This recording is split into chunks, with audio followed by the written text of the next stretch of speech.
आवाज़ और तस्वीर की दुनिया में SNN न्यूज़ के साथ मैं हूं शाहिद अजीज चिश्ती। खबर शामिल करते हैं शोरकोट से, जहां ताजर इत्तेहाद ग्रुप की बड़ी कामयाबी। ताजरों की जौक दर जौक ताजर इत्तेहाद ग्रुप में शमूलियत।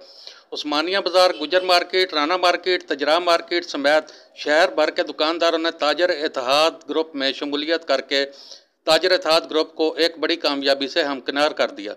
ताजर इत्तेहाद ग्रुप शोरकोट के एडमन चौधरी गुलाम शबीर ताहिर ने SNN न्यूज़ से गुफ्तगू करते हुए कहा कि ताजर बरादरी के हकूक़ का तहफ़्फ़ुज़ करने के लिए ताजर इत्तेहाद ग्रुप भरपूर किरदार अदा करेगा। ताजरों के मसाइल उनकी दहलीज पर हल किए जाएंगे। उन्होंने कहा कि ताजर इत्तेहाद ग्रुप के क़याम से नाम निहाद अंजुमन ताजरा की नींदें हराम हो चुकी हैं। इस मौका पर ताजरों की बड़ी तादाद मौजूद थी, जिन्होंने ताजर इत्तेहाद ग्रुप के क़याम को खुशाइंद करार दिया। ताज़ा तरीन अपलोड्स की नोटिफिकेशन हासिल करने के लिए हमारे चैनल को सब्सक्राइब करें और साथ में दिए गए घंटी के निशान को दबाना ना भूलें।